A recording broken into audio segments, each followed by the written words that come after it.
Bueno, pues vamos a empezar con este tema de redes neuronales convolucionales, que digamos que fue lo que lanzó a la fama los métodos profundos, ¿no? Fue la primera arquitectura, pues ligeramente, bueno, distinta de los multilayer perceptrons, que tuvo así un incremento muy grande en la precisión, y fue por ahí del 2008, 2009 con este concurso de ImageNet, donde hacían para estas que eran como 1 millón de imágenes de varios tipos. Entonces, pues vamos a ver esta arquitectura y tratar de entender por qué tuvo este éxito y también tratarla de ver desde diferentes perspectivas.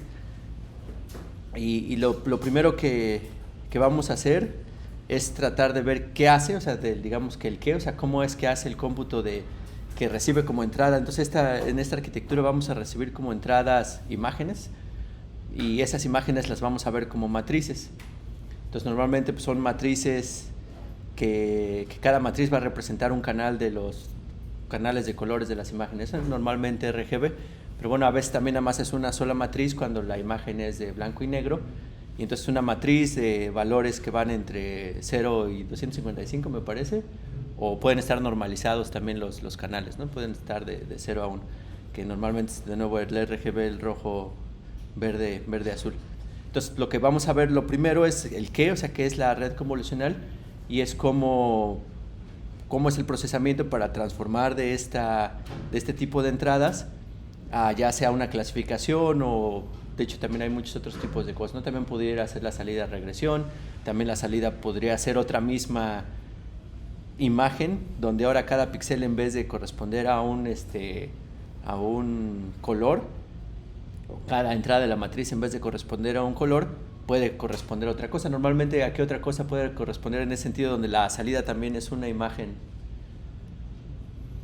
Bueno, yo en mi caso, en mi proyecto que estoy viendo lo que son los espectrogramas, que son representaciones de las frecuencias, y la tercera componente es qué tan oscuro se ve, porque es un plano blanco y negro, pero no nada más un punto, sino que son puntos más intensos o menos intensos. Entonces podría ser como la intensidad o el brillo o algo así. Eso podría ser como otra entrada distinta también, pero en este mismo contexto está bien, pero también uno podría tratar de predecir la intensidad o el brillo, algo así, ¿no? Cuando la salida es una imagen, también es como una tarea muy común y muy, ya digamos que muy utilizada en la actualidad, es hacer segmentación.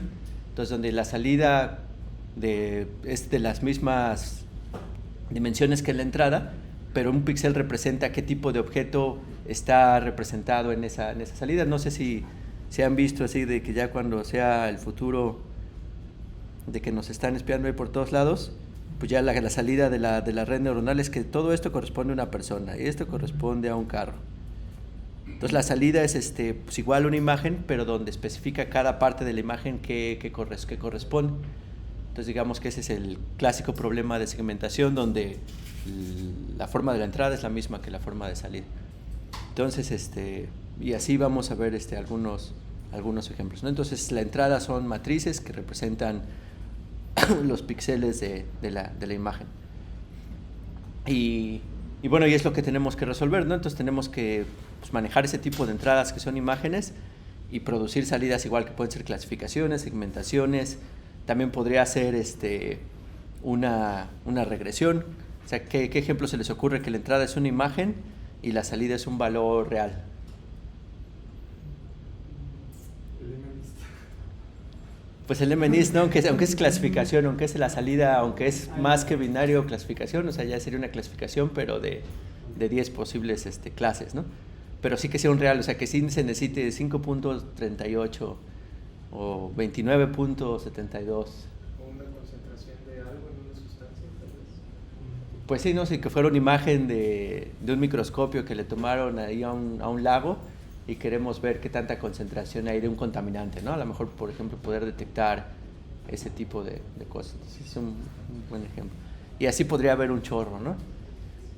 También, por ejemplo, muchos que son imágenes de corazón, y como que tratar de predecir la probabilidad de que le dé un paro cardíaco en un año siguiente, ¿no? Entonces, pues, así puede haber muchas cosas. Aquí lo único que está cambiando es la entrada, pero todas las salidas, pues todavía puede estar la gama de posibles salidas que pudiera haber, Pero aquí lo importante es que la entrada pues, va a ser estas imágenes que vamos a tratar de procesar y la idea sí aquí con todo lo que hemos visto es ver cómo podemos hacer un bias inductivo que aproveche que esto es una imagen, o sea, que incluya las propiedades de este tipo de entradas para mejorar los modelos que estamos haciendo. Pero de todas formas, antes de hacer eso, una primer cosa que pudiéramos hacer, o sea, si ahorita nos dieran una imagen, y que de hecho ya fue como lo hicieron ustedes en muchas de sus tareas precisamente para MNIST, es que pues, si ahorita lo que nosotros tenemos son las redes neuronales tradicionales, donde la entrada es un vector largo, ¿cómo podemos procesarlo? Pues podemos intentar procesarlo y como podemos intentar hacerlo es simplemente convirtiendo esta matriz a un vector y podemos tener muchas formas de hacer eso, ¿no? Pero una, digamos un primer intento que podríamos hacer es nada más convertir los renglones y apilarlos entre sí, ¿no? Cada renglón de la matriz ponerlo contiguo uno con otro. O hasta podríamos hacer, en vez de los renglones, las columnas de la matriz contiguas una con otra. Aquí en este caso, pues agarraron los renglones y los apilan uno después del otro, ¿no? Está 1, 1, 0 y después 4, 2, 1 y después 0, 2, 1 y pues ya se convierten de la matriz, de la entrada que era una matriz, ahora una entrada que es un vector y ya puede pasar por un MLP tradicional, ¿no? Y que fue lo que hicieron en esta tarea cuando estaban tratando MNIST. No sé si alguien ya usó convolucionales para esa tarea, pero era posiblemente así, digamos, como era para ver el número de capas, pues esta era la idea, ¿no? Y como vieron en su tarea, pues no está tan mal, ¿no? O sea, como que la precisión que les da de cuánto era, ¿se acuerdan? Más o menos como qué precisión les da, su mejor precisión para las diferentes arquitecturas que probaron, ¿como cuánto les daba? ¿Arriba de 90? De hecho, hasta mejor de lo que me acuerdo. Entonces, digamos que ya es precisión de 90, o sea, de que de 10 imágenes, 9 las predice bien más o menos en test, pues que está bastante bien, pues es que lo hace bien, ¿no? O sea, digamos que no está tan mal, pero aquí vamos a ver si lo hace mejor. De hecho, en este otro dataset que es el que ya está, se me olvidó de nuevo, ¿cómo se llama?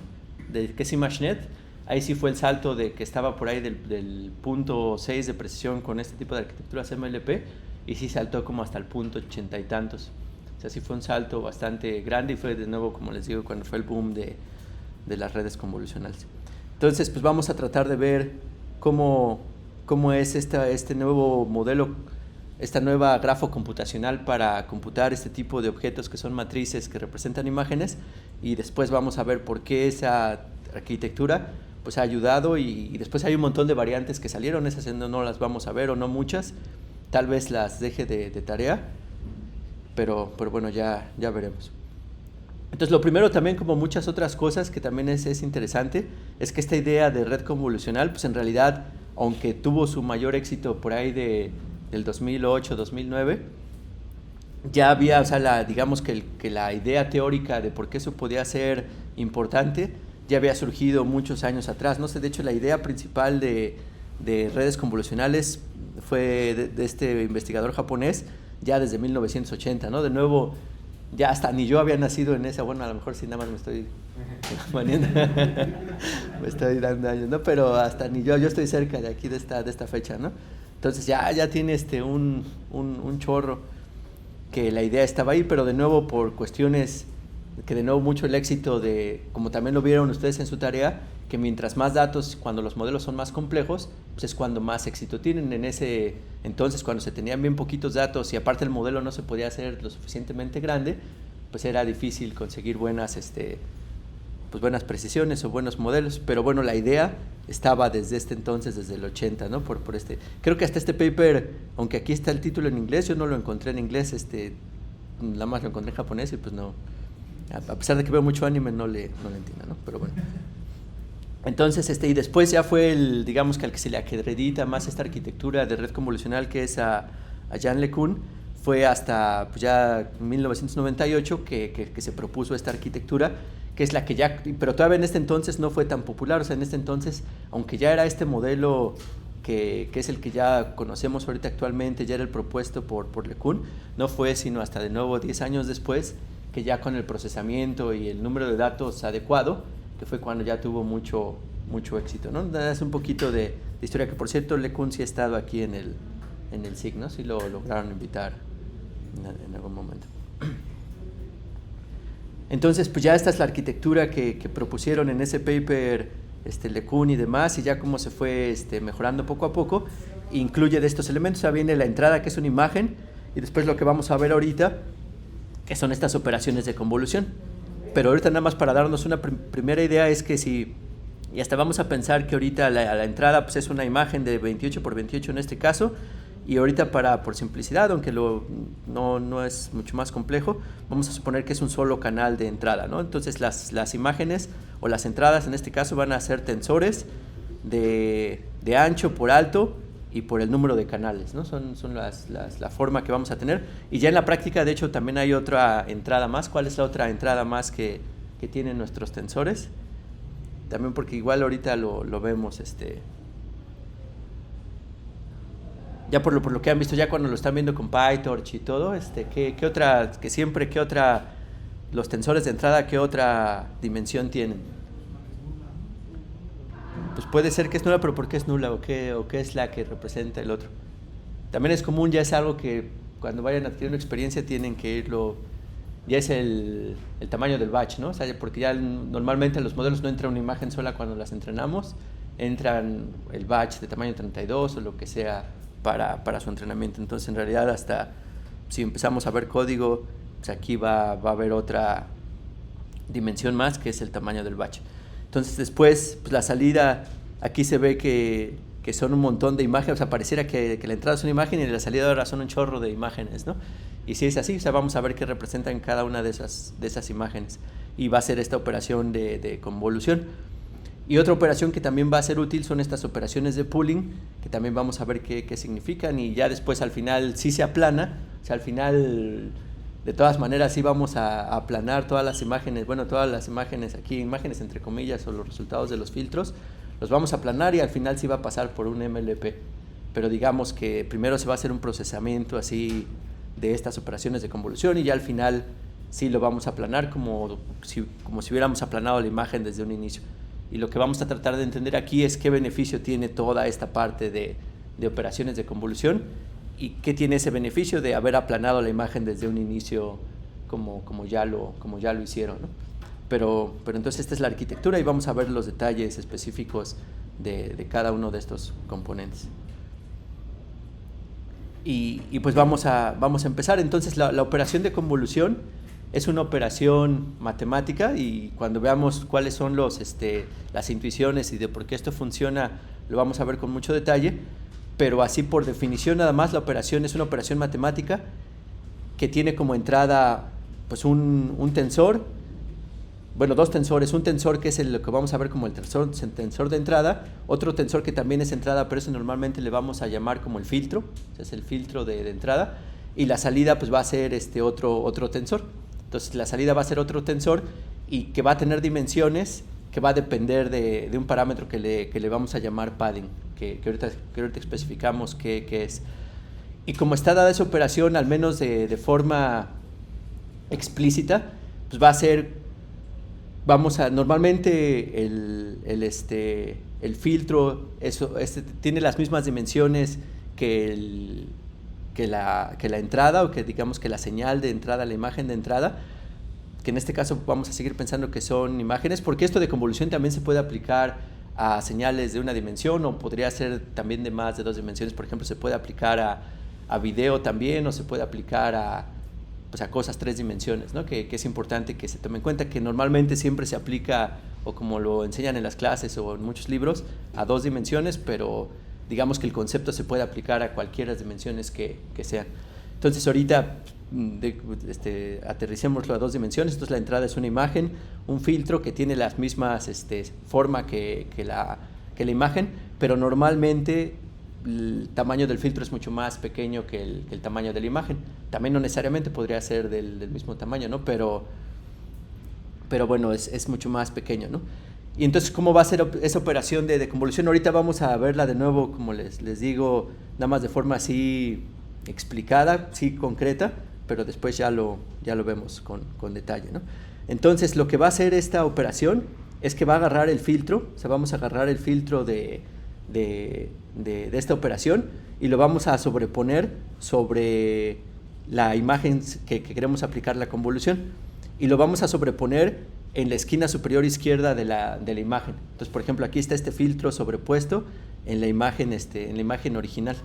Y después lo que vamos a hacer con esta superposición es calcular el producto punto del filtro y la imagen, y producto punto imaginándose que suma componente a componente de esta superposición que tienen estas dos cosas, y después sumar todas las entradas. O sea, vamos a sumar el 4, lo vamos a multiplicar por el 1, y eso nos va a dar 1, ¿no? Pero, por ejemplo, si aquí hubiera tuviera otro valor, por ejemplo, ahora que tuviera 3,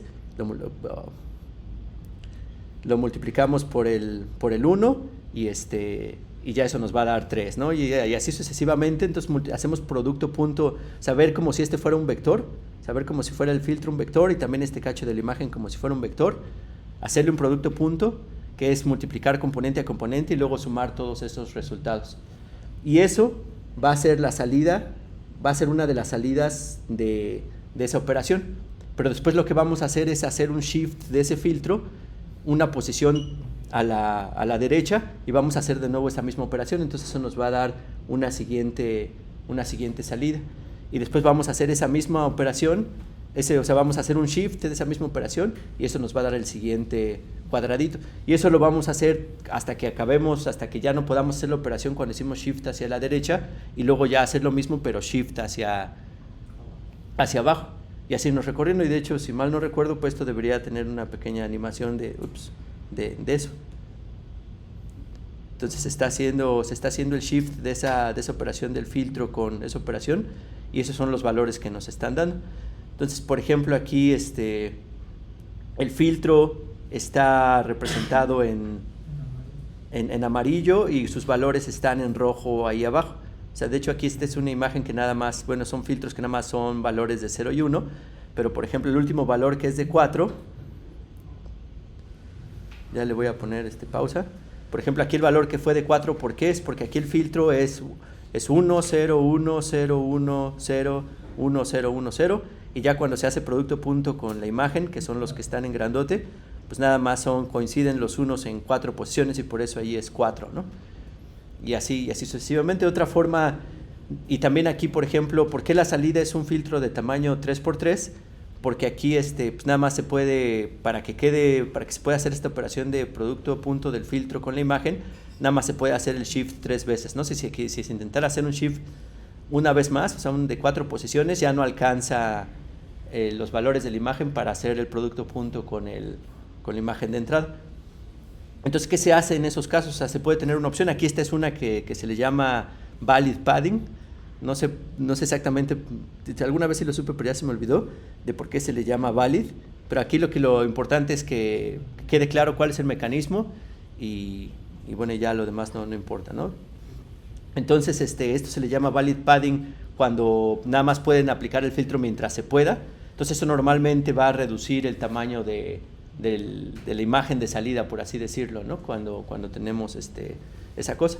Pero si quisiéramos, y a veces es conveniente por muchas razones, que el tamaño de la salida del filtro sea exactamente el mismo que el de la entrada de la imagen, y digo que la salida de esta operación de convolución sea la misma que la de la imagen, pues entonces podemos hacer algo que se le llama same padding, que es que nada más a la imagen de entrada se le incrementan valores, o sea, se hace la imagen más grande, pero con ceros en los bordes, para que ya de tal manera que cuando se haga la operación de convolución y se hagan estos shifts hacia la derecha y hacia abajo, ya cuando sí alcance a generarse una imagen del mismo tamaño que la salida. Entonces, por ejemplo, aquí se ve que con este padding, pues ya se va a hacer esta operación de convolución, y la salida es esto que está en verde y que está hasta en la esquina superior izquierda, pues es el producto punto del filtro con la imagen, pero bueno, aquí toma en cuenta varias de estas cosas que son ceros, ¿no?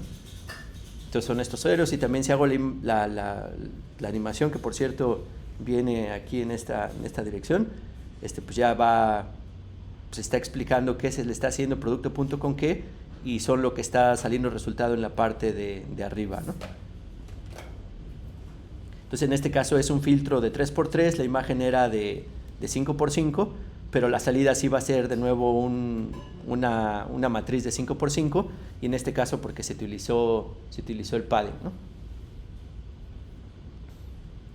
Que ahorita tal vez no haga mucho sentido, o qué puede perjudicar o qué puede beneficiar hacer esto de padding, pero eso lo vamos a ver ya cuando estemos viendo la intuición que hay detrás de utilizar estas redes convolucionales. Ahorita nada más estamos tratando de que quede perfectamente claro cómo, si viene una imagen o viene una entrada que son matrices y diferentes canales, cómo se produce ya la salida deseada, ¿no? Y ya después empezamos a ver el contexto. Que lo que sí podemos empezar a ver aquí, entonces aquí, como el filtro y la imagen, y eso va a producir la siguiente salida, entonces los valores que tiene el filtro son los que se van a hacer los parámetros del modelo, ¿no? Van a ser los que van a ser los valores que digamos que tiene el modelo, que son los que va a producir, dada la entrada, van a generar la salida correspondiente. Y bueno, otra, digamos hasta aquí, no sé si tengan alguna duda. Por ejemplo, si esta operación la quisieran representar matemáticamente o en código, ¿cómo la harían? De hecho, hasta esta operación podría ser un muy buen ejercicio de cuando están aprendiendo force ahí en su clase de programación, ¿no? Pero ¿cómo sería la convolución? O sea, ¿cómo, por ejemplo, si quisiera yo, a ver, déjenme.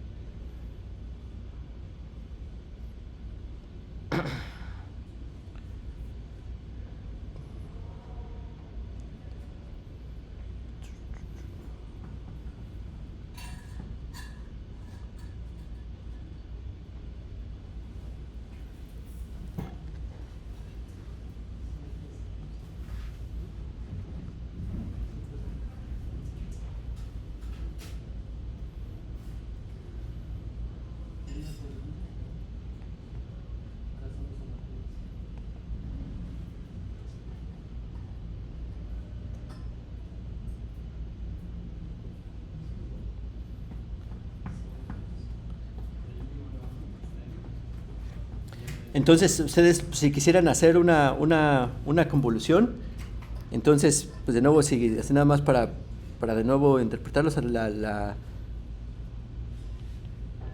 entrada, la entrada que va a tener esa operación de convolución, pues va a ser una imagen, ¿no? Que en este caso vamos a llamarle F, y vamos a ponerle que tiene dos índices, ¿no? Tiene índice I, J, y también va a tener como entrada un filtro, que normalmente, ¿qué letra le ponen al filtro? Pues no me acuerdo de la letra, pero entonces ahorita le voy a llamar G, ¿no? Y también tiene dos dimensiones, I, J, ¿no?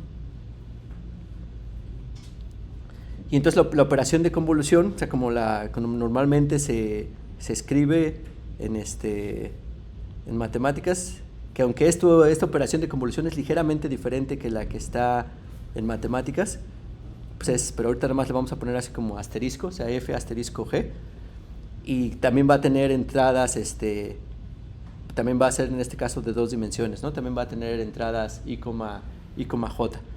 Entonces, si lo que queremos calcular es esa salida I, J de la convolución de F con G, por el chorito así que traté de explicar ahorita, y no sé si quedó suficientemente claro, pero para eso estoy haciendo esto, ¿cómo lo tendrían que calcular? Y de nuevo, si aquí lo ponemos, o sea, si de nuevo volvemos a poner esas imágenes que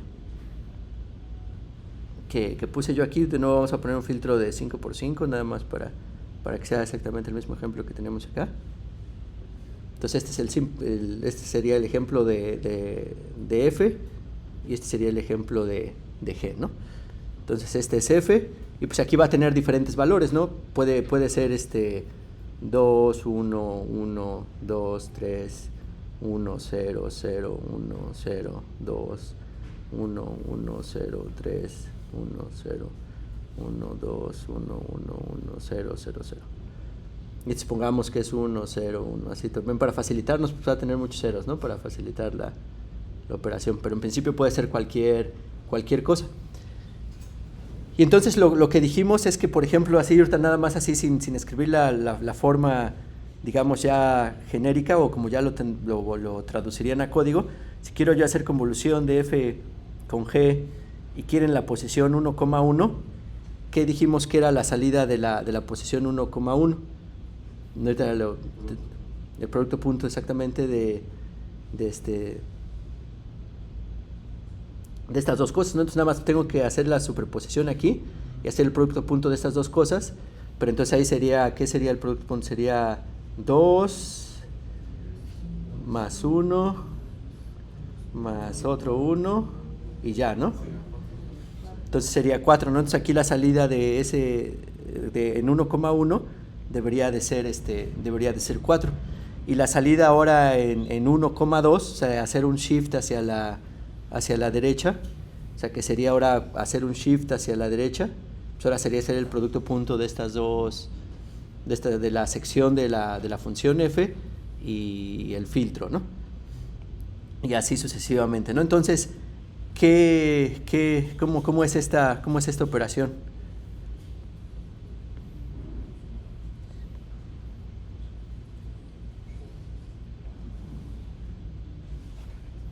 ¿Cuántos fors necesitan? Dos, ¿no? Entonces, en primera necesitan 2 fors.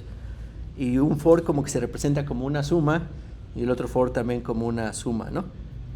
Y como es el producto punto del filtro con la imagen, y ahorita vamos a suponer que el filtro es más chiquito que sí normalmente pasa, pues entonces los índices corresponderían al tamaño del filtro, ¿no? No para la salida y coma j, o sea, después en principio hasta necesitaríamos ahora como que otros fors aparte, ¿no? Pero ahorita es nada más para calcular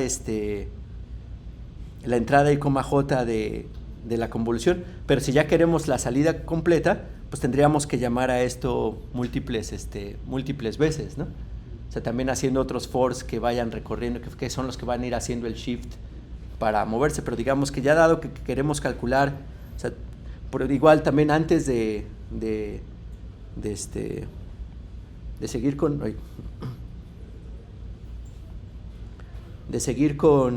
esto,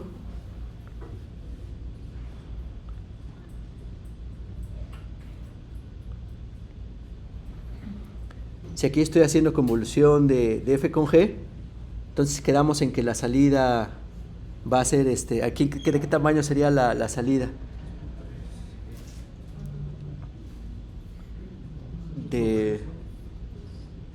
No alcanzan 4, ¿no? Nada más alcanzan 3, ¿no? O sea, de nuevo si nada se puede 3 y 3, ¿no? De hecho, hasta igual pueden sacar una fórmula de cuánta va a ser la salida, dada la entrada y dada los tamaños de la entrada y la salida. Pero en este caso sí es de 3×3 también, ¿no?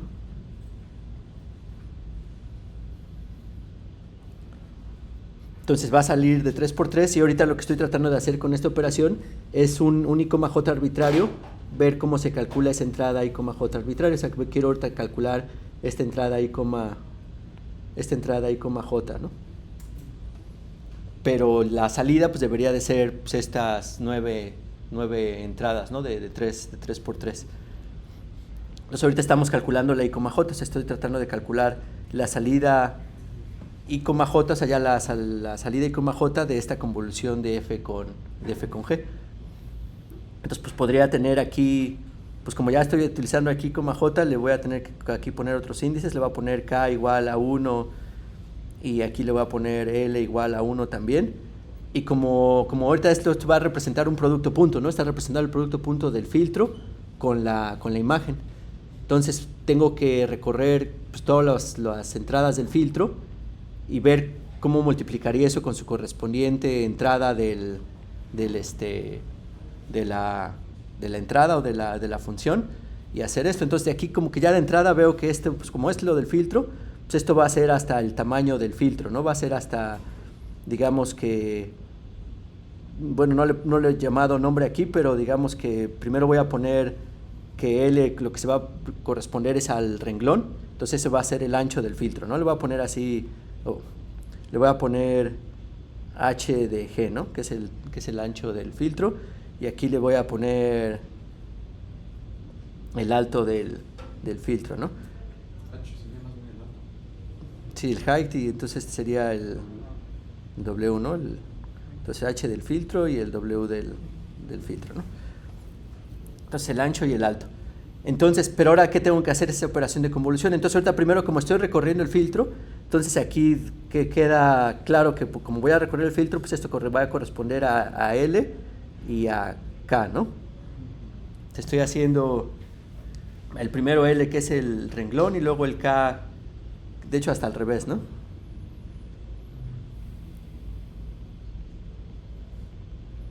K es el renglón y L se mueve a lo ancho y K se mueve a lo alto, ¿no? Pero como quiero hacer el producto punto y lo tengo que multiplicar con el valor de F que me corresponda a la entrada y coma J, y esa entrada y coma, por ejemplo, puede ser cuando tengo el filtro por acá, ¿no? O sea, puede ser que este quiere calcular la entrada que corresponde a hacer este producto punto de la imagen con esta parte de la imagen con el filtro. Entonces, ¿cómo debería de ser? O sea, claramente es F, pero aquí las entradas son las que tengo que ver, que son las que correspondan con el filtro que estoy haciendo, ¿no?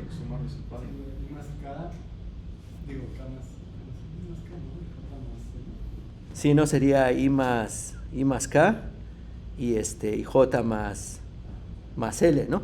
Porque, por ejemplo, aquí cuando tengo yo, por ejemplo, para calcular la entrada, en este caso que esta es la que quisiéramos, ¿no? Que sería la entrada, la salida para I, que vale 3, y para J, que vale 2, ¿no?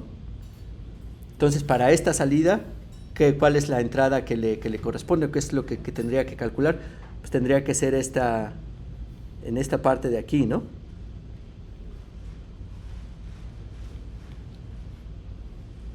Entonces, en esa parte, por ejemplo, pues tendría que empezar yo con esta parte de la imagen, y esa cuál es la que le corresponde a esa imagen, cuál sería la entrada. Pues sería la 3, o sea, sí sería aquí en el I sería el 3, y aunque de hecho ahí hay que tener cuidado, ¿no? Y J sería ¿quién? Sí, sería el 2, ¿no? Entonces digamos que al inicio sí está apuntando aquí, pero ahí tengo que tener cuidado porque aquí si estos los empiezo desde 1, pues entonces no quedaría bien, ¿no? Entonces ahí tendría que hacer dos cosas, o empezar mis índices desde 0, o si no aquí, para que quede bien, ya que estoy manejando mis índices de esta forma, pues tendría que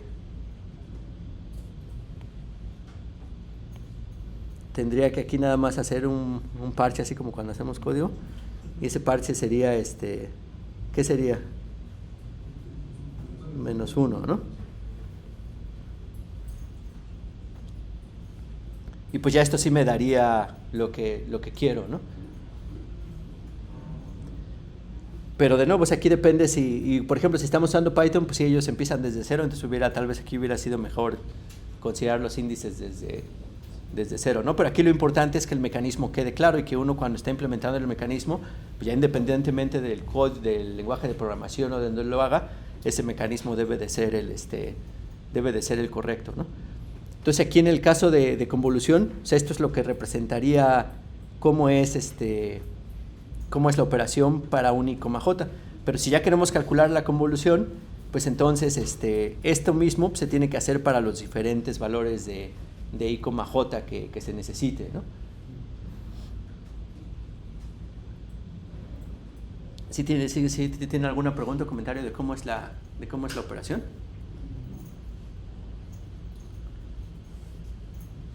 ¿Sería diferente si aumentáramos el padding? No, sería exactamente lo mismo. O sea, sería la operación de convolución no cambiaría. Lo que cambia con padding es que como que se preprocesa la entrada para agregarle estos ceros en las fronteras de la imagen.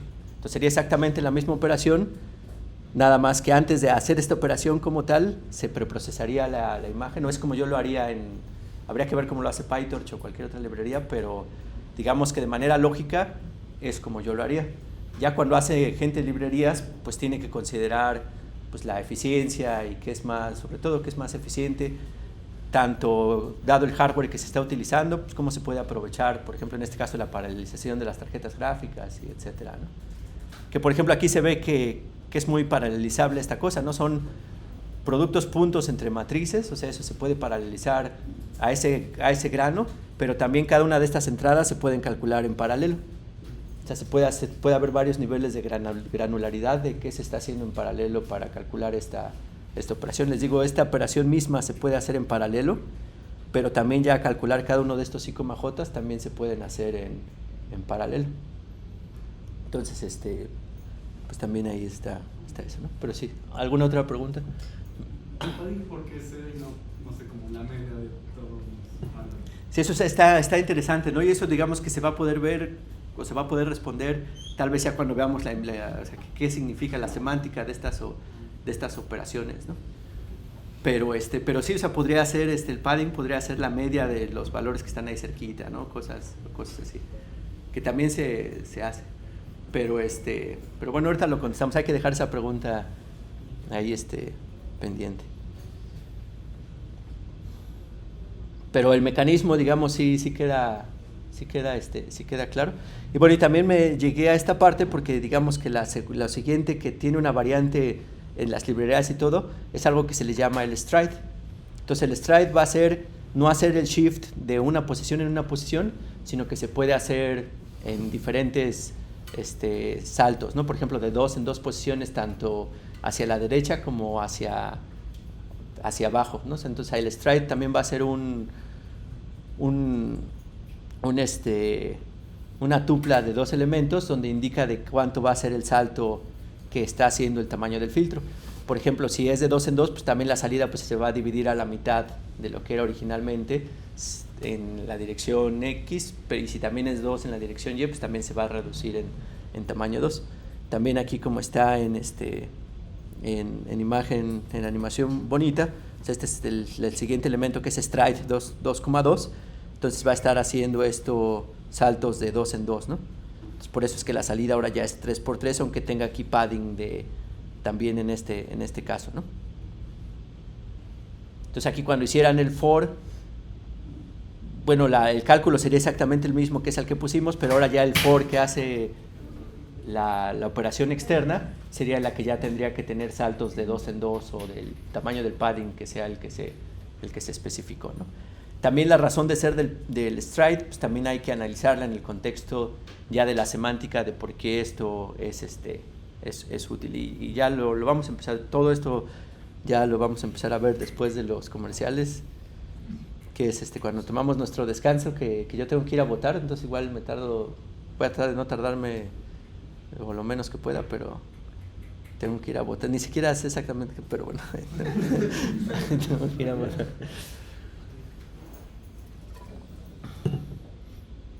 Entonces aquí está el stride de 2x2. Pero también aquí igual de nuevo recalcando que todos estos mismos conceptos también aplican a más dimensiones o a menos dimensiones, ¿no? Si son menos dimensiones, pues nada más el stride va a ser pues nada más de moverme, que de hecho es como tal vez los que han tomado clases de comunicaciones, donde vieron transformada de Fourier, que ahí se ve mucho convolución, ahí seguramente vieron la operación de convolución, y normalmente en esos cursos, o al menos en mis tiempos, eran para señales nada más, no eran para imágenes. Entonces hasta como que esto es un poquito más nuevo, pero bueno, también eso aplica a una dimensión, pero también aplicaría a 3 dimensiones o más, ¿no? Si se llegara a necesitar, y hay que ver si hace sentido en la semántica del problema que estamos tratando de resolver. Entonces, pues ya aquí lo puse, pero bueno, ahí esta es la operación que está en el contexto de PyTorch, pero vamos a ver qué significa. Ahorita, como lo vimos, era una señal de entrada, un filtro, y la salida era otro filtro, ¿no? Entonces también en el mismo contexto de la arquitectura que puse aquí, vimos que la entrada, pues, y aún en este ejemplo, digamos que es una sola imagen, no tiene varios canales, pero la salida son un montón de imágenes, ¿no? Entonces, ¿cómo se imaginan que se generan todas esas imágenes? ¿O cuál sería lo que les haría sentido de que representan cada una de esas otras matrices que hay de salida, de aplicar la primera etapa de convolución aquí en esta arquitectura? Varios filtros, ¿no? Como que son varios filtros independientes y todos están aplicando a la misma entrada. O sea, es aplicar varios filtros a la misma entrada y son todas estas salidas lo que representan, ¿no? Entonces, por eso es que aquí ya en la llamada a la función de esta capa de convolución, es que vamos a especificar cuántos filtros de salida necesitamos, que es, digamos, cuántas operaciones independientes de convolución se le va a aplicar a la señal de entrada, ¿no? También como la señal de entrada pues, puede tener muchos canales de entrada, pues esto puede ser pues también de muchos tamaños, ¿no? Que es importante también, ¿no? Ahora también otra operación que va a tener otro parámetro que tiene importante esta operación de convoluciones es que este es kernel size, y este kernel size es una tupla de nuevo, o sea, es un parámetro pero que va a especificar el tamaño del kernel, ¿no? O sea, en nuestro caso lo estamos usando de 3x3, pero puede ser del tamaño que se especifique. Después otra cosa que se pone, también esta puede ser una tupla, si nada más se pone un único valor, es como que se utiliza el mismo stride para todas las dimensiones. Pero si se quisiera un stride diferente para el renglón y columna, pues se pondría esto como una tupla, ¿no? También aquí del padding no me acuerdo qué significa cada cosa, pero supongo que 0 es que sea el same, y bueno, ya habría que ver bien la ayuda de qué significa cada cosa, ¿no? Hay otras formas, tanto padding o no padding, pues son diferentes cosas, pero también hay otras variantes extras como las que ya sugirieron que también pueden venir en la implementación. Esto ahorita lo vemos qué es, también esto de grupos ahorita lo vemos qué es, y también normalmente se puede, como es esta operación de producto punto, también se le podría incluir un bias, o sea, aparte de hacer la operación de convolución, aquí se hace como está especificado aquí, se le puede agregar un bias, ¿no? Para que sea como tipo operación lineal, pero de nuevo lo importante es que quede claro pues, qué está haciendo esta operación, ¿no? Entonces bias aquí es de nuevo va a ser una matriz que va a tener las mismas dimensiones que tiene el filtro, y que se va a hacer más que el filtro debe tener ¿qué dimensiones debería tener aquí este objeto bias? Para que haga sentido. También muchas veces así cuando estamos tratando de entender lo que hace una función, ya que agarramos de una librería, dado que pues más o menos ya le agarramos la onda a lo que es convolución, pues tenemos que hacerle y si nos llegan con una cosa que por ejemplo yo no les platiqué que puede tener bias aquí la operación de convolución, al menos así es como la está implementando PyTorch, si le quisiéramos hacer sentido a esto, pues tenemos que tratar de entender toda esta ecuación, ¿no? Y por ejemplo aquí lo que tiene esta parte de la ecuación, si ignoramos la suma, bueno, lo ponemos, pero aquí está el operador de convolución, ¿no? Entonces aquí estamos haciendo convolución de la entrada con el filtro, y después eso lo estamos sumando a lo largo de todos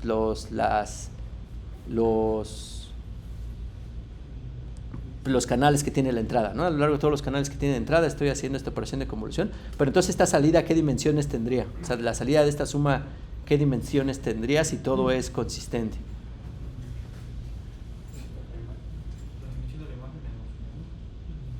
Ya dependiendo del padding que estemos haciendo, ¿no? Pero digamos que sería la dimensión de la salida, dependiendo del tamaño del filtro y del padding que se esté utilizando, y esa sería la dimensión que tendría esta operación de convolución, que no va a ser dependiendo del tamaño del filtro, el tipo de padding y la imagen que tuviera. Y después sigue aquí, para poder sumar estas cosas, pues todos deberían de tener las mismas dimensiones, porque no podemos sumar tensores que tengan diferentes dimensiones, que en principio sí estamos pensando que se hace broadcasting, pero ahorita digamos que la intuición inicial sería que tuvieran la misma dimensión, ¿no? O sea, que no estuviera haciendo broadcasting, a menos que uno pensara que fuera relevante. Y entonces aquí el bias pues debería de ser un tensor que tenga las mismas dimensiones que la salida que van a tener los filtros, ¿no? Entonces también debería de ser una matriz que tenga pues, la misma estructura que tengan las salidas que tengan los filtros, ¿no? Entonces nada más es algo que se le puede incluir también a esta operación de convolución. Pero bueno, entonces aquí en esta operación que está haciendo PyTorch, lo que está diciendo es que si tengo este número de canales de entrada y este número de canales de salida, entonces yo voy a tener una salida por cada posible canal de salida, o sea, por cada Cout esto corresponde a los canales de salida, que es también lo que ya vimos aquí en la imagen, ¿no? O sea, que por cada, que va a haber una de estas salidas, o sea, va a haber una imagen nueva, que ya es una imagen filtrada, por así decirlo, y va a haber una por cada canal de salida que especifiquemos. Entonces aquí en PyTorch, si ponemos que queremos 100 canales de salida, entonces eso lo que quiere decir es que pues, va a haber 100 matrices de salida. Y cada matriz, o sea, cada matriz de salida, o sea, cómo va a estar especificado, cuál va a ser lo que va a contener esa matriz de salida, pues está dada por esta operación. O sea, cada matriz de salida pues va a estar especificada por esto, ¿no? ¿Y qué es esto? Pues entonces, de nuevo, si quitamos aquí la sumatoria, pues va a ser la convolución de la entrada. Y bueno, ahorita como que olviden el K y ahorita vemos qué es el K, ¿no? Entonces supongamos que ahorita no está jugando esto. Entonces va a ser una convolución de la entrada con el jésimo, que es el mismo que corresponde aquí, filtro que tenemos, ¿no? Que fue la operación que ahorita describimos, ¿no? Entonces va a ser convolución de la imagen de entrada con el filtro, y eso nos va a dar un solo filtro y ya eso va a corresponder a la salida. Pero ahora ya vamos a regresarle estas cosas que le borré. ¿Qué se imaginan que esté especificando esta forma, otra forma, o esta sumatoria y estas otras cosas que están aquí?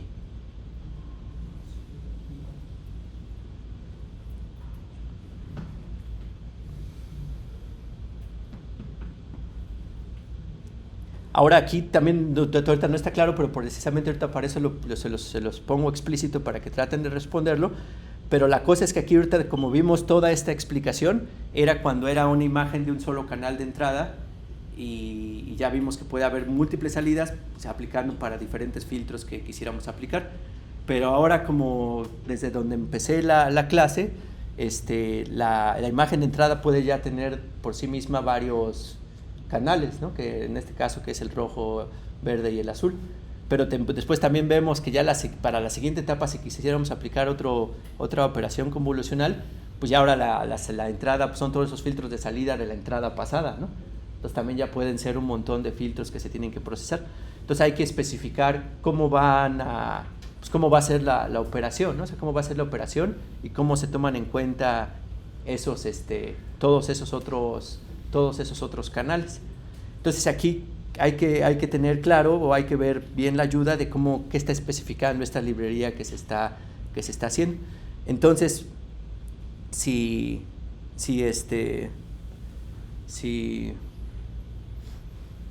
regresamos aquí a esto, entonces ahorita lo que tenemos es pues que la entrada no sea nada más una sola imagen, pero sino que son muchas, ¿no? Entonces, para una sola entrada, o sea, para una sola entrada que consiste de muchos canales, yo voy a producir también un chorro de imágenes de salida. O sea, voy a tener mi primer filtro de salida, otro filtro de salida, otro filtro de salida, y ahorita supongamos que nada más son 4 filtros de salida, ¿no? Y ahorita yo lo que quiero ver es cómo se está calculando este último filtro o cada uno de los filtros de salida, pero supongamos que nos estamos enfocando en uno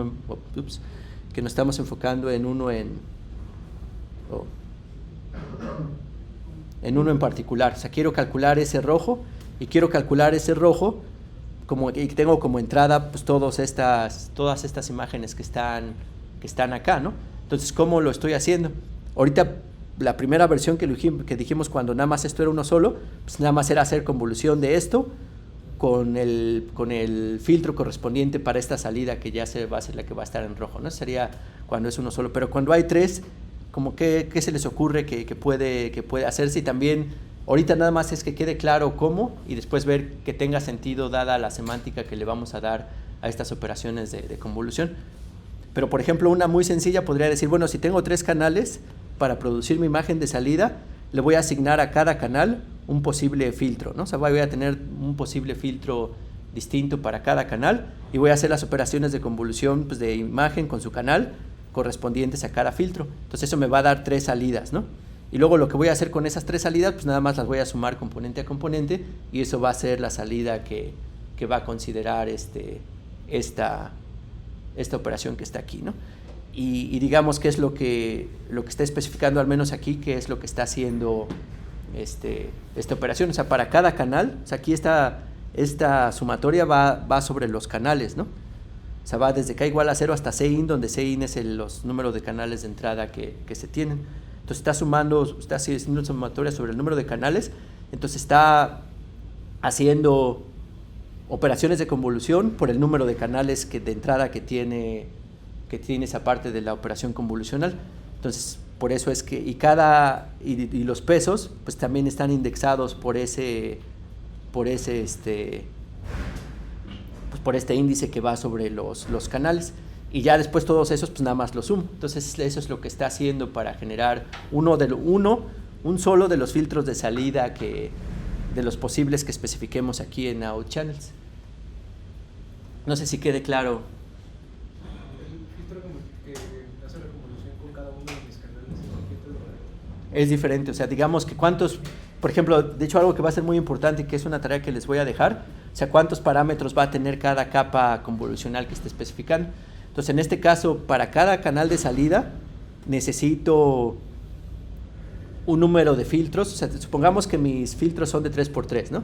Entonces, todos los filtros son de 3x3. Entonces, ahí ya tengo 9 parámetros. Pero en este caso, como está descrita esta operación, si yo tuviera 20 canales de salida, entonces mis números de parámetros, ¿cuántos deberían de ser? Todavía no es suficiente porque también tengo que ver cuántos canales de entrada tengo. Entonces, si mi número de canales de entrada, sein, por ejemplo, que fueran 10, o bueno, aquí en este caso supongamos que es la entrada inicial, o sea, que fueran 3, ¿no? Y mi sein de salida, que fueran 10, entonces, ¿cuántos filtros necesito para hacer ese cálculo? Como para cada filtro de salida necesito calcular 3 convoluciones que son mis 3 de entrada, entonces esto sería 3 por 3, antes serían, ¿cuántas? 3 por 3, 27, y eso nada más sería para una sola de esas 10 salidas. Entonces, si ya quiero ver el número total de parámetros que estoy utilizando, sería, otra vez me equivoco, y esto no tiene goma, me cae gordo, por eso siempre trato de darlo en el otro. Sería de 10 por 3 por 3 filtros que necesitaría, ¿no? O sea, serían 30 filtros que necesitaría para sacar mis salidas, donde cada filtro tiene 3x3, y todavía eso tendría que sumarle estos bias que quedamos que van a ser del mismo tamaño de la imagen que fuese, que supongamos que el bias es sin padding, entonces que fuera también de 3x3 la imagen de salida, entonces esto sería 10 por 3x3, ¿no? Y también aquí lo importante es que es un solo bias ya cuando se suman todos los ventos, por eso no se está multiplicando por 3. Entonces, para todo eso, por eso hay que hacerle sentido dado lo que tenemos, y siempre también ir a la librería y ver a la ayuda y ver exactamente qué está haciendo. Ahora, por ejemplo, hay otras cosas que aquí son interesantes. Por ejemplo, esto de groups es que no haga la suma, que no genere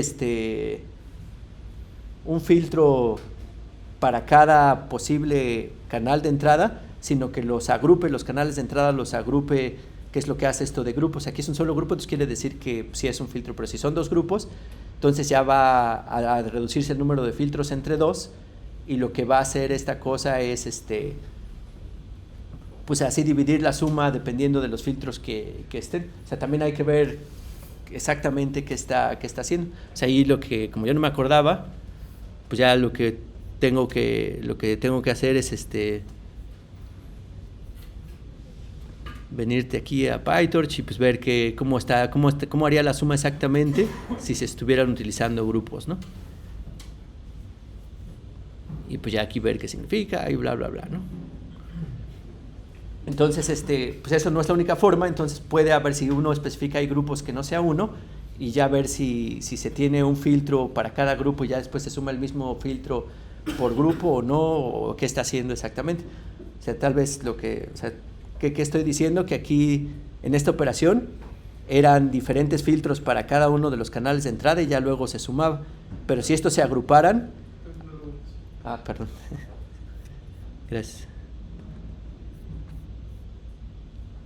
O sea, ahorita en esta primera versión es un filtro por cada canal de entrada y ya luego se suma, ¿no? Son filtros diferentes. Pero a lo mejor si están agrupados en 2, pues a lo mejor no es así, ¿no? A lo mejor yo tengo un mismo filtro que utilizo para 2 imágenes de entrada, o sea, como que nada más utilizo la mitad número de filtros y ya esos son los que hago la operación. O sea, habría que ver, ahí ahorita me lo estoy choreando, no sé exactamente cómo sea la especificación aquí en PyTorch para cuando se hace por grupos, ¿no? Pero bueno, también eso habría que checarlo ahí en la ayuda. Pero nada más lo que tiene que quedar claro es qué operación está haciendo, o sea, qué es específicamente lo que lo que está haciendo, y por ahorita nada más lo que queda claro es cuando grupos es un solo grupo, pues es que es un filtro por cada canal de entrada y luego se suman todos, ¿no?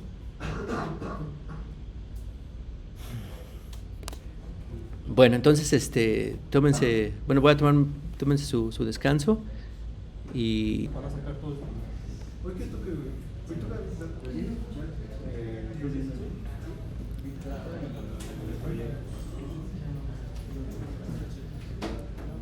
bueno, esto va a ser también un pequeño paréntesis, luego vamos a ir más a fondo de esto. Así como describir la operación como tal, y ahorita van a ver que en realidad sí esto se puede hasta no considerar, pero sí lo vamos a ver un poco, es que dentro del contexto de grafos computacionales no debería de ser problema este nuevo tipo de operación que le estamos llamando de convolución. O sea, no debería ser problema en el sentido de calcular cuál es el gradiente o cuál es el jacobiano de esta operación de convolución si queremos hacer esta optimización de gradiente descendente estocástico y etcétera, ¿no? Así de primera intuición, aunque les digo, yo creo que sí lo vamos a ver porque no es tan complicado, pero sí es talachudo.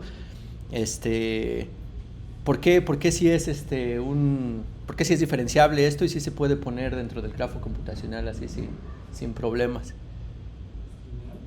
Sí, son lineales, estos son puros productos puntos y nada más haciendo shift en la operación. O sea, cada una de las salidas de los nuevos filtros pues es un producto punto de una región del filtro, bueno, de una región de la imagen con el filtro, ¿no? Entonces cada una de las salidas, lo que los genera, cada entradita de la convolución, pues es una operación lineal, entonces sí debería de... Y ahorita lo vamos a ver todavía con más detalle, ¿no? Pero bueno, ahorita regresamos a eso. Entonces vamos a empezar con intuiciones, y en este caso de la convolución hay muchas intuiciones y todas son bastante buenas, pienso yo.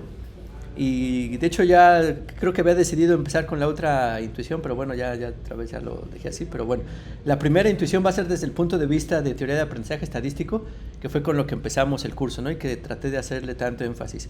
Entonces vamos a empezar con esta intuición.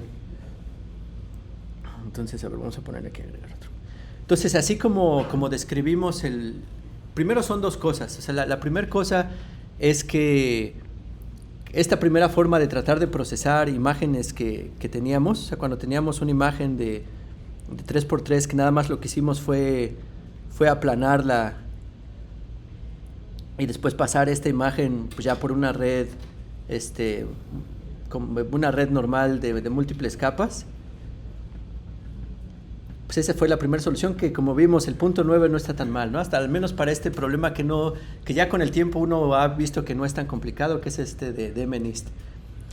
Pero vamos a analizar las propiedades que tiene esta solución.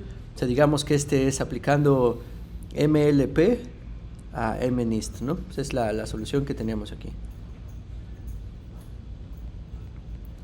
Y digamos que estas pues nada más son como se aplanan y se ponen aquí así, ¿no? Y ya se procesa la salida, se entrena y lo que sea.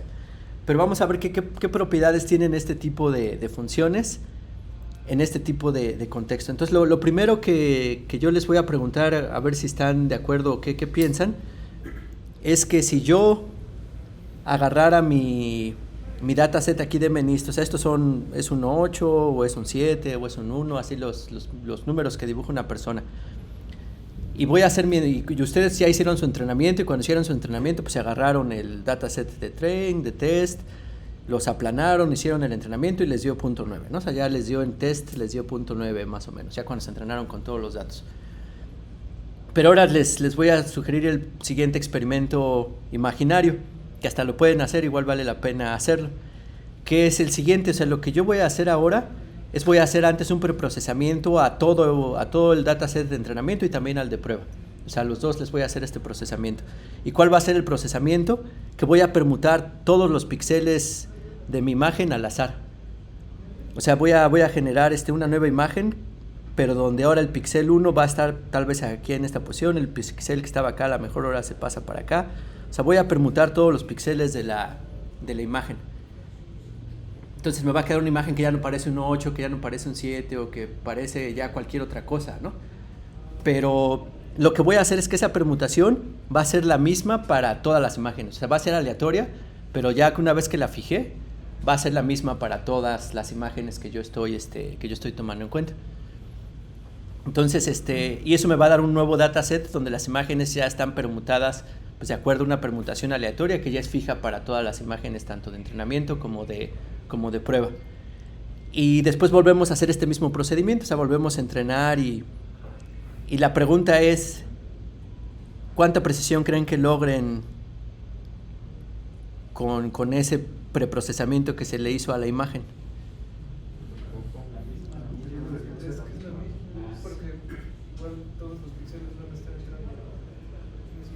Sí, es la misma, ¿no? Porque aquí los pesos, por ejemplo, el peso que va de una de las entradas a la salida al inicio, por ejemplo, es aleatorio, y de hecho no le importa que este se haya permutado a la parte de aquí abajo o en cualquier posición que esté, ¿no? O sea, desde el punto de vista de este modelo del MLP, cuando están los pesos, o sea, como manejan a cada una de las entradas, es como si fueran independientes una de la otra. O sea, no asume ninguna relación que hay entre las diferentes entradas que están aquí aplanadas que vienen a partir de una imagen. Entonces, con que se tenga ese valor, y ese valor debe de ser consistente, por eso es una permutación al azar, pero luego esa permutación se aplica a todas las imágenes que se tengan. Entonces, pues sí, también nos va a dar 0.9, ¿no? Entonces, como que ahí uno lo primero que se quería preguntar es como que, pues sí están chonchas sí son poderosas los MLPs, pero como que no está tomando, o sea, como que ahí es claramente que no está tomando en cuenta pues, una de las propiedades más importantes que tienen las imágenes, que es que sí hay relación entre espacial entre los píxeles que están cercanos unos con otros, ¿no? Entonces, como que ahí ya hay un indicio muy claro de que a lo mejor podríamos mejorar la arquitectura para que tome en cuenta ese conocimiento que tenemos del problema que es la entrada dada. No sé si sí queda claro o tienen algún comentario o pregunta con respecto a eso. O sea, sí debe de quedar claro que debe de salir 0.9 también, o sea, de que no está afectando en nada el hacer esta permutación inicial. Y está interesante, ¿no? Porque pues la computadora sigue viendo que es un 8 y ya uno ya pierde esa...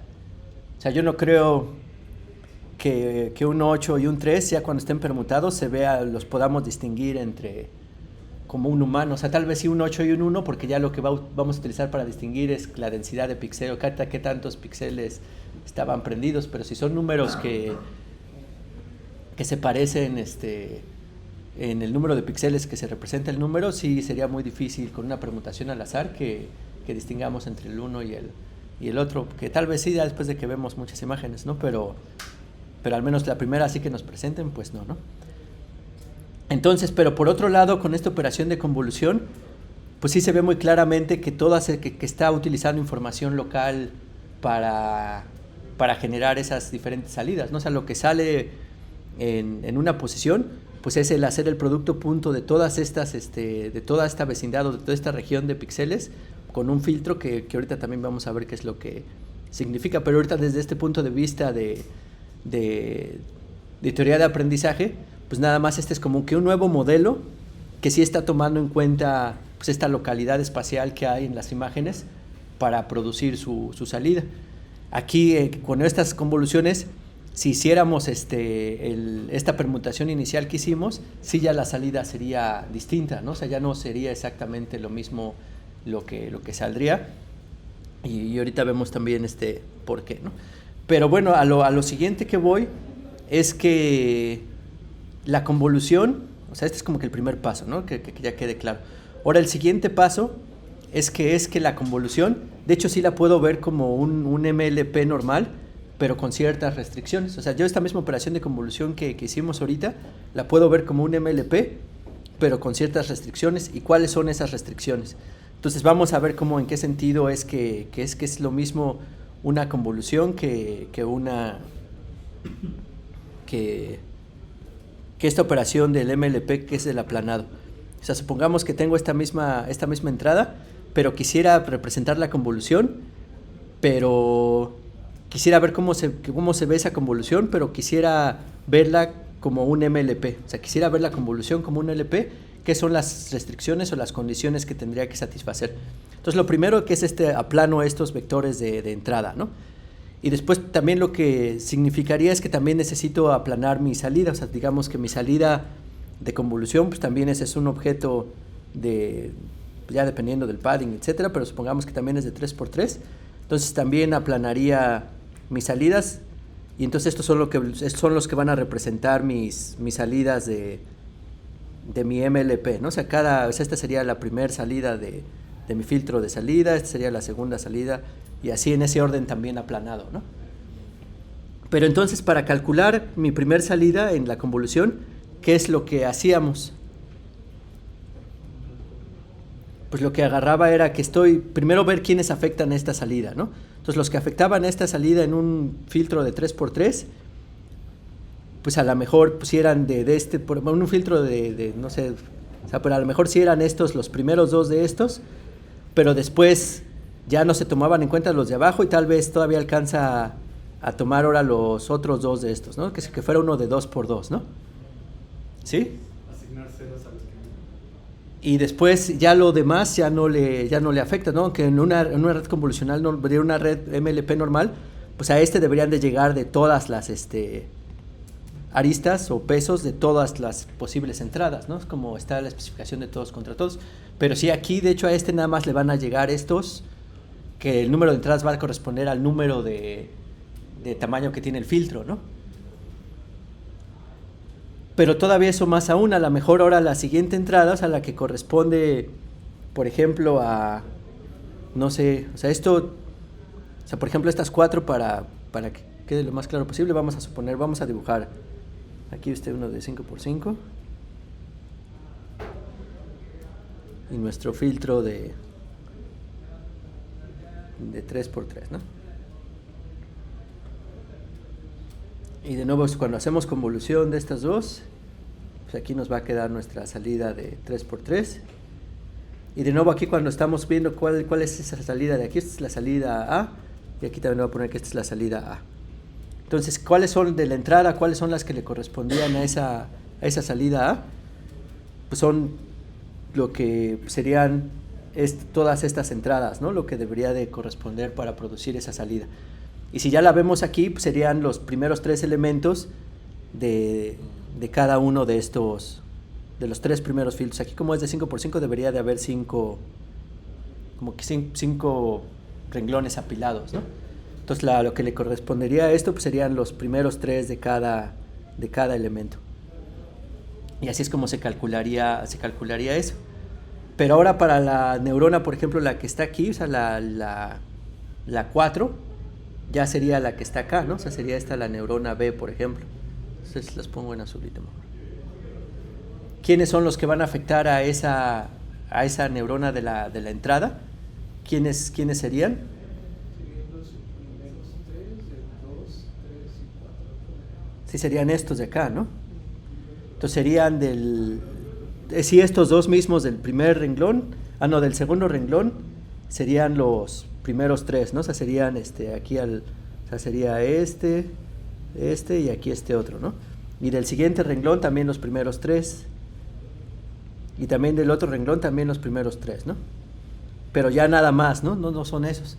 Entonces es la misma operación, pero de nuevo, como decía su compañero, donde un chorro son ceros, ¿no? O sea, donde un montón de entradas van a ser ceros. Pero todavía más aún otra cosa. Todas estas pesos son los mismos que pesos que están aquí, ¿no? O sea, porque se está multiplicando la entrada, pero los valores del filtro por los que se están multiplicando para ya sumarse y dar la salida correspondiente, pues están dados por el filtro.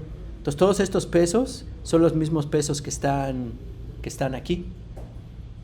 Entonces una operación de convolución es una misma operación lineal que hace un MLP, pero donde un montón de pesos están en ceros. Eso normalmente dicen que la operación es dispersa, siempre la traducción la digo mal, y que también hay compartición de pesos, o sea que los pesos son los mismos. En una MLP normal, cada uno de los pesos es independiente uno del otro, ¿no? O sea, cada uno de los pesos se puede cambiar en gradiente descendiente independiente uno del otro. Entonces, ahora aquí cuando hagamos gradiente descendente, si se modifica este peso, también se tiene que modificar este peso. En realidad son el mismo peso, en realidad son la misma variable que se está modificando.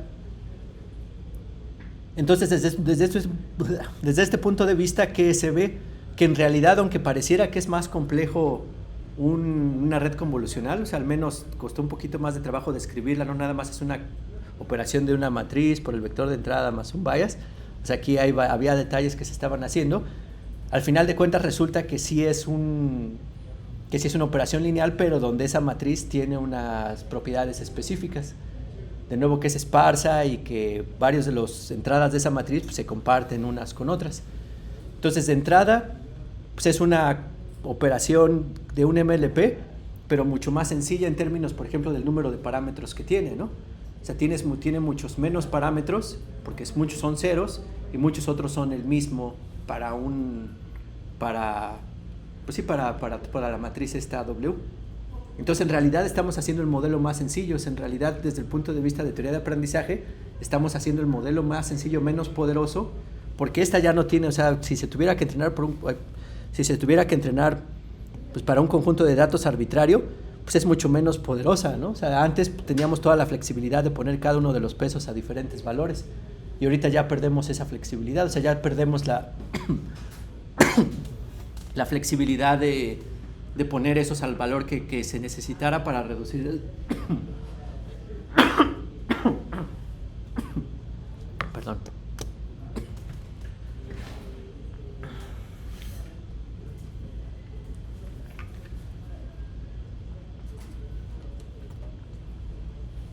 Para reducir el error en el entrenamiento. No sé si eso sí se queda claro que es más poderoso MLP que la red convolucional. Por eso es lo que cuando es más profunda se le agregan los filtros son diferentes, ¿no? O sea, a lo mejor el filtro de la primera capa sería un filtro con pesos diferentes del de la segunda capa. Sí, o sea, aquí digamos que esto es una sola capa y un solo filtro. O sea, ya como vimos en la operación esta de PyTorch, en realidad son un chorro de filtros. O sea, que ese es el siguiente punto. O sea, así como una operación de como una sola es más sencilla, pero entonces ya tenemos dos formas de agregar complejidad a nuestros modelos. Desde el punto de vista de modelos de convolución, pues es agregar cada vez más filtros. Y desde el punto de vista, agregar más filtros y más capas. Y desde el punto de vista del MLP es agregar más neuronas en las capas intermedias y también agregar más profundidad. Entonces aquí lo que tendríamos que hacer, el experimento que va a ser el siguiente, es de nuevo estudiar cómo mejoran los modelos cuando aumentamos complejidad, pero desde el punto de vista de más filtros, a nada más agregar más neuronas y más capas.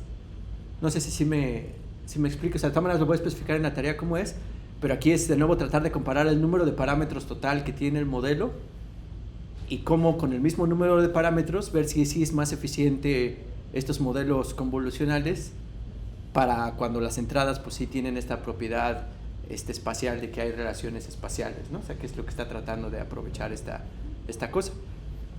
Y la respuesta es que sí, ¿no? O sea, ya es, como les digo, si lo hacen en ImageNet sí es una subida muy grande, pero aquí en esta cosa sí sube hasta 0.98 más o menos. Ya la precisión, pero de todas maneras es importante que lo hagan y que lo vean, y que sí, en realidad. Y hasta dos cosas, ¿no? Porque digamos que aquí tal vez en este 0.9 también uno lo que se puede preguntar, bueno, ahorita logramos 0.9, pero a lo mejor todavía pudimos haber hecho la red más grande, pudimos haber hecho más cosas, aquí más capas profundas. Entonces sería, pero la gente hizo mucho intento y sí, lo más que lograba era esto. Ya después de esto, con el número de datos que tiene MNIST, ya se empezaba a ver overfitting, cosas así. Entonces también, cuando se logra aquí más precisión, es porque sí está la complejidad que se agrega, sí está en la dirección apropiada, al menos para MNIST, ¿no? Pero bueno, también para ImageNet, que son imágenes ya más reales, ¿no? Ahí sí ya son objetos de vida cotidiana, animales, etc.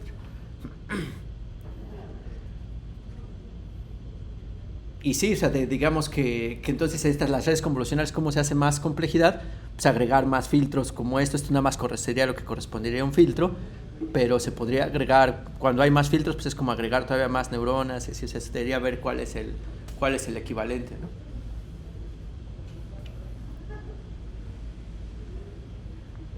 No sé si tengan preguntas o...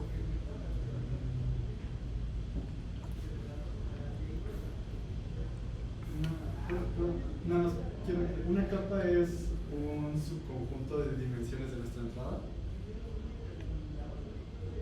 No necesariamente, o sea, aquí más bien como que una capa, como están las arquitecturas de convoluciones normales, son varios filtros en paralelo. O sea, aplicar varios filtros de este tipo en paralelo. Y luego ya aparte tomar en cuenta esta otra operación de que si son la entrada consiste de muchos filtros ella misma, cómo se hace el cálculo de combinar las salidas de esos filtros, ¿no? Que en este caso de PyTorch pues nada más es la suma. O sea, cada filtro de entrada se le aplica un filtro específico y luego ya se suman todos esos. Pero de todas maneras en todo eso, pues la operación aquí tal cual de convolución, pues es una operación que toma en cuenta esta relación espacial que tiene la imagen, ¿no? Que es lo que uno esperaría que representen imágenes, que es que si haya una correlación entre píxeles que son vecinos unos con otros, ¿no? Tanto cuando se manejan como imagen, pero también cuando tenemos una señal, que es cuando es 1D, pues tenemos una serie de tiempo y uno lo que entiende es que hay relación entre los valores de diferentes tiempos que tiene la serie de tiempo, ¿no? O sea que si los permutamos debería de dar algo diferente, que si aplicáramos también una serie de tiempo, así la metiéramos también, pues ahí ni hay que aplanarla, ¿no? Nada más que la metiéramos así como tal a un MLP, pues también el MLP funcionaría igual si se permutaran esos valores, ¿no?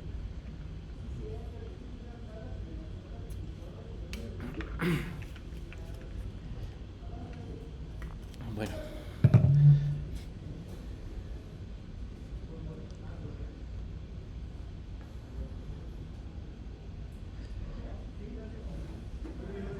Entonces aquí lo que especificamos es que en realidad una convolución pues corresponde a una multiplicación por matriz, como es el caso de los MLPs, pero cuando esa matriz es muy esparsa, que es porque tiene muchos ceros, y también cuando hay no sé si ven por acá, y también cuando muchas de las entradas pues, están restringidas a que deben de ser lo mismo, ¿no? Que deben de ser lo mismo con otro, porque para producir las diferentes salidas pues, se utilizan los mismos pesos en el filtro, nada más se está recorriendo uno con otro.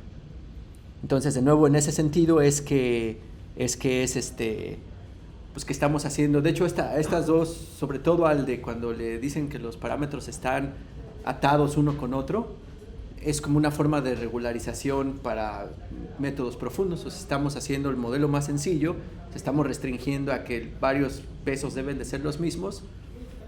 Entonces, desde ese punto de vista se puede considerar como que es una regularización. O sea, estamos haciendo el problema más difícil de optimizar, porque de nuevo nuestra familia está restringida, pero lo que queremos es ganar en que pues, el modelo va a tener un bias más grande, porque tal vez está restringido, pero si ese bias lo ejecutamos de manera precisa, a lo mejor es muy chiquito lo que estamos perdiendo en bias y estamos ganando mucho en la posible varianza que puede tener el modelo, ¿no?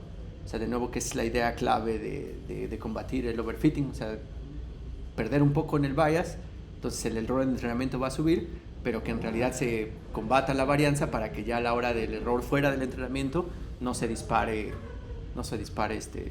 mucho.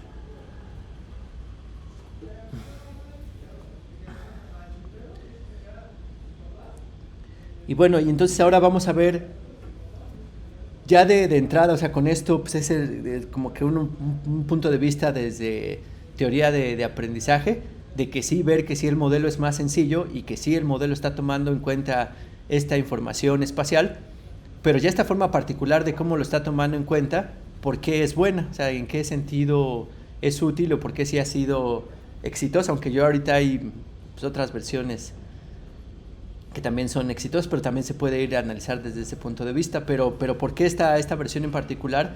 ¿Por qué es exitosa?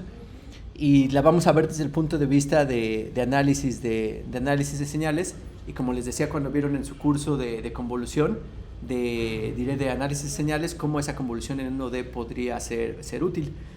Y aquí también a mí me parece bastante interesante como que en la historia ya está un chorro de la historia, pero en la historia de Machine Learning o de aprendizaje profundo, de dónde pueden salir ideas para hacer buenos modelos, o sea, para hacer modelos de Machine Learning que sean útiles pues, para diferentes tareas. Y este es un ejemplo de cómo utilizar todo lo que ya se había hecho antes para analizar imágenes o analizar señales, pero meterle esta componente de que podemos aprender de datos, o sea, de cómo puedes aprender de datos para generar mejores modelos, pero aún así utilizar el conocimiento que tenías antes de cómo se procesaban imágenes o qué se hacía para procesar imágenes. Entonces aquí es donde viene un poco de historia de análisis de imágenes. O sea, ¿qué se hacía uno en análisis de imagen antes? Pues hacía convolución, pero la diferencia allí era que la convolución se hacía con filtros que la gente diseñaba de manera específica para diferentes cosas. Por ejemplo, de los filtros más famosos que se hacen en imágenes son unas cosas que se llaman filtros gaussianos. ¿Qué es ese filtro gaussiano? Digamos que hasta si lo podemos ver en una o sea, hasta antes de llegar a esto. Digamos cuando tenemos una señal y digamos que está así más o menos ruidosa, ¿no? Entonces esa es nuestra señal F. Y luego aquí vamos a tener nuestro filtro G, que nuestro filtro G es una gaussiana. Entonces es una gaussiana, ¿no? Así como tal, o sea que tiene un pico aquí en 0 y después cae exponencialmente la curva, tanto simétricamente como a la derecha como a la izquierda. Y voy a hacer mi operación de convolución. Aquí, como la vimos en 2 dimensiones, es análoga en una dimensión. ¿Y qué quiere decir esto? Que voy a empezar a hacer shift de mi señal con la señal que estoy haciendo convolución y voy a hacer producto punto una con el otro. O sea, nada más multiplicar elemento a elemento y sumarlos. Entonces, por ejemplo, ¿qué pasa aquí cuando hago producto punto de...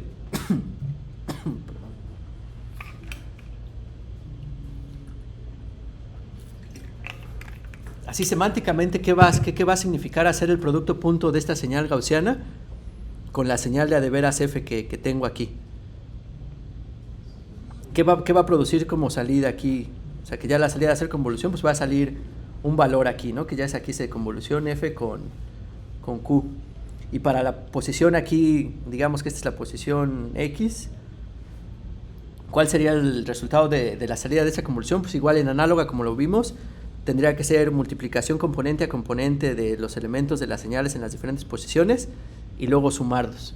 Y ya esa va a ser la salida que le va a corresponder a esta posición X. Después, cuando le haga un shift de una posición a esto, pues ahora va a ser el producto punto de esto con la región que le correspondía y así sucesivamente, ¿no? Entonces lo está suavizando porque el máximo, o sea, digamos el valor máximo de la gaussiana lo va a tomar con el valor de la posición en que estoy haciendo del X. Pero luego esto también le va a sumar los valores que están alrededor de ese punto, pero les va dando cada vez menor peso exponencial.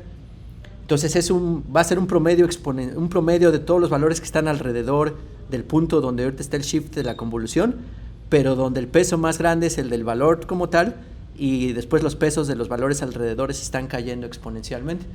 Entonces va a hacer el promedio, pero nada más de los vecinos alrededor del punto, y un promedio que va cayendo exponencialmente. Entonces sí, el efecto que tiene hacer estos filtros gaussianos es el de suavizar, o sea, de mantener la tendencia, pero suavizar un poquito suavizar un poco la función. En el caso de imágenes, luego el efecto que tienen los filtros gaussianos es de quitarnos las arrugas y eso. O sea, yo creo que las versiones de las cámaras así ya más avanzadas pues son como viejitos. O sea, ahorita ya sí se hace con métodos generativos, muchas cosas, pero pues sí, es eso, filtros suavizadores de cuando estábamos ahí en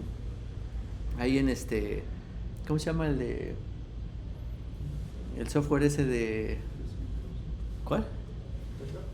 Photoshop, ¿no? Sí, o sus variantes de Photoshop. Lightroom, ¿no? Era el que yo quería... Pero sí, Photoshop, pues de que nos queremos ahí poner con menos barros o quitarnos cosas así, pues así es como un montón de filtros que se pueden aplicar, ¿no? Pero todos esos filtros, pues nada más es una forma. Por ejemplo, este filtro, ya si lo vemos numéricamente, pues a lo mejor en medio es 0.9, después aquí es 0.7, después aquí es 0.1 y así cayendo exponencialmente, ¿no? Entonces el filtro ya es la operación que le hacemos a esto. Pero por ejemplo en imágenes, de hecho hay otros filtros, por ejemplo, si no me estoy equivocando, ahorita ven en las diapositivas, hay uno que nada más es -1, -1 o 1 creo, pero que tiene el efecto de detectar bordes horizontales o bordes verticales. Entonces también cuando estamos aplicándole filtros a las imágenes, pues podemos tratar de que lo que salga de la imagen sea la imagen original, pero donde se resaltan los bordes de la imagen, tanto horizontales como verticales. Por ejemplo, eso para los que hacían imágenes pues podía resultar útil porque no les importaban los detalles, nada más les importaba cuál era el objeto principal de esa imagen, ¿no? Que por ejemplo podría ser algo útil en segmentación de lo que estamos haciendo. Entonces así puede haber muchos filtros, y así era como se diseñaban los filtros pues en muchos contextos de análisis de señales o de imágenes. Pero aquí en Machine Learning, ¿qué es lo que estamos haciendo? O sea, aquí en Machine Learning y en estas redes convolucionales estamos dejando la misma operación. O sea, estamos diciendo, vamos a aplicarle filtros a las señales y luego basado en esos filtros vamos a tomar decisiones. Pero la diferencia aquí es que el filtro no ya está predefinido de antemano. O sea, aquí el chiste es que sí vamos a utilizar los datos para definir los valores que están adentro del filtro, pero la operación como tal pues sí está fija. O sea, esa no va a cambiar en el modelo que tenemos. Lo que va a cambiar son los filtros particulares que está aprendiendo el modelo para la tarea que tiene que realizar. Y entonces esos filtros pues van a lo mejor para la tarea sí es importante un filtro gaussiano, pero eso lo debería de aprender de los datos y no alguien se lo podría dar. Podríamos dárselo para si tenemos muy poquitos datos y creemos que ese puede ser un buen filtro, pues más que dárselo, hasta nosotros antes hacemos las imágenes, les podemos hacer un procesamiento el que queramos, pero eso sería como tratar de dar de nuevo un bias dado el conocimiento del problema para que él no lo tenga que aprender de los datos y mejor se enfoque en aprender otros filtros que sí ya nosotros no tenemos idea de cuáles sean. No sé si quede claro. O sea, si entendí bien, esa es la máxima utilidad de la CNN, que nos determine los filtros, cuál es el más adecuado para la imagen. Pues esa es la idea, o sea, más que la máxima, pues sí sería, bueno, pues sí, tal vez sí es como y es como yo lo veo, o sea, sí, es como se pueden aplicar Machine Learning, o sea, como que tú tienes un modelo que es útil, pero ya el modelo preciso pues son los parámetros que uno va a ajustar con datos para resolver el problema dado. Y cada problema puede tener diferentes modelos que sean los adecuados para su solución. En este caso de imágenes, pues ya teníamos toda esta historia de procesar imágenes con estos filtros convolucionales.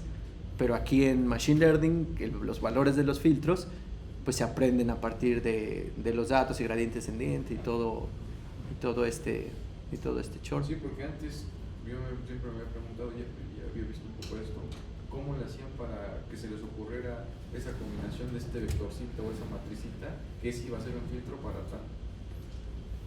Está muy interesante, por ejemplo, en señales, muchos filtros se diseñan en el espacio de Fourier.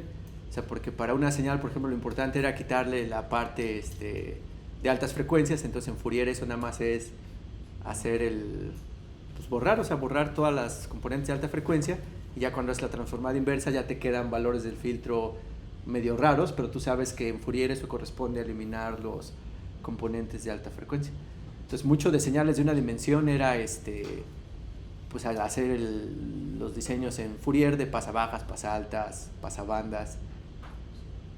Pero en imágenes sí son más complicados. Bueno, yo no tengo mucha experiencia en eso, pero bueno, uno de los más famosos es de suavizar, otro de detectar bordes, pero así también podían haber varios otros, y que pues la gente iba diseñando ahí con la experiencia que tenía. También en vez de hacer en Fourier, también hay otros espacios donde en imágenes, por ejemplo, más que Fourier, también en el espacio de wavelets, también ahí se hizo mucho trabajo. Pero aquí ya como que te olvidas de cierta forma de eso, ¿no? O sea, como que aquí ya tú vas a aprender a partir de los datos, vas a aprender el filtro que sea el apropiado. Pero de nuevo, si tienes poquitos datos, a lo mejor no alcanza tampoco y hay que ayudarle, cosas así, ¿no? A ver, déjenme. Igual de todas maneras esto lo volvemos a repetir en la siguiente clase, pero nada más quería llegar a este filtro. O sea, es por ejemplo un filtro de detección de bordes, y como era el filtro, ya si no lo puse. Pero me parece que sí es nada más. ¿O cuál debería de ser? Ahorita por eso lo sacamos. O sea, ¿cómo quisiéramos para que detectara un borde? O sea, ¿qué filtro debería de ser para que detecte un borde? O sea, si mi filtro nada más va a ser así de ancho 2, y aquí quiero poner 2 valores, y que cuando sea un borde sí lo deje, pero cuando sea lo mismo no lo deje. ¿Qué valores le tendría que poner? O sea, digamos, acuérdense que voy a hacer un shift de este filtro que nada más son estos dos son estos dos valores. Y lo voy a hacer por toda la imagen, de manera tal que trate de detectar, por ejemplo, en este caso, bordes verticales. Por ejemplo, si aquí le pongo, por ejemplo, si le pongo 0, 1, este filtro, ¿cuándo nada más va a dar salida de 1? Cuando pues una de las entradas es 1, ¿no? Pero ¿qué es lo que quisiera? Que, por ejemplo, si mi imagen tiene 1, 1, pues que eso no es borde, ¿no? Lo que quisiera detectar es cuando mi imagen tiene un 1 y por acá un 0, ¿no? Eso significaría un cambio brusco de negro a blanco. Como un cambio brusco de negro a blanco, tal vez que es lo que busque detectar.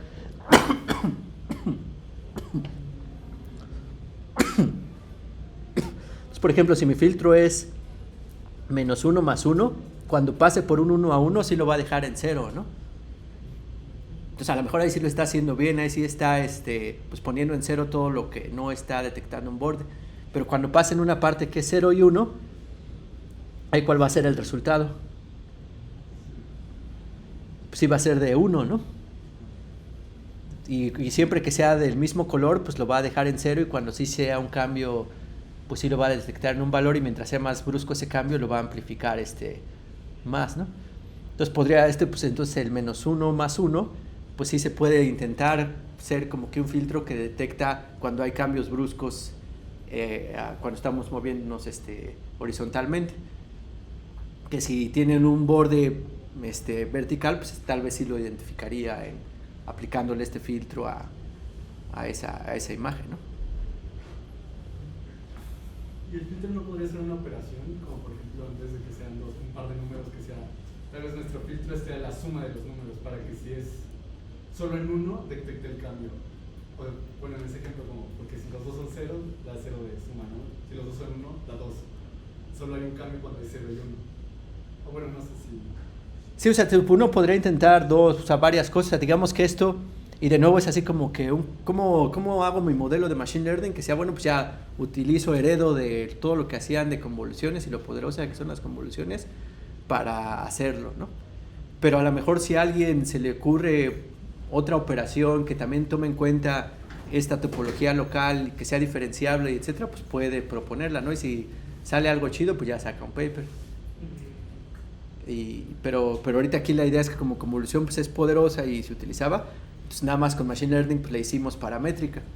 O sea, le hicimos paramétrica de que ahora los valores de los filtros pues los se aprenden. Y de hecho lo que está chido, y había páginas y habría que recuperarlas, es ya cuando se entrena el modelo ver qué filtros aprendió. O sea, ver qué está haciendo cada uno de los filtros a la imagen deseada, ¿no? O sea, es como que algo... Había una página donde podías ver eso, podías ver para cada capa de la red neuronal, para cada filtro, qué era lo que le estaba haciendo los filtros a las imágenes dadas. Y por ejemplo, en ejemplos sencillos, pues ya había filtros que nada más detectaban bordes efectivos, así aprendía a detectar bordes. Había otros filtros que ya no me acuerdo qué hacían, pero bueno, hacían varias cosas, ¿no? Entonces con todo eso valdría la pena jugar o ver qué onda. Pero bueno, no sé si tengan alguna pregunta, y si no ya le dejamos por hoy.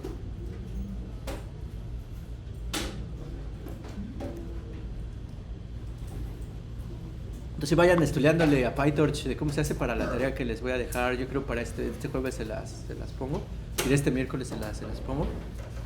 Pero pues va a ser pues hacer experimentos con esta cosa. Gracias. A ustedes.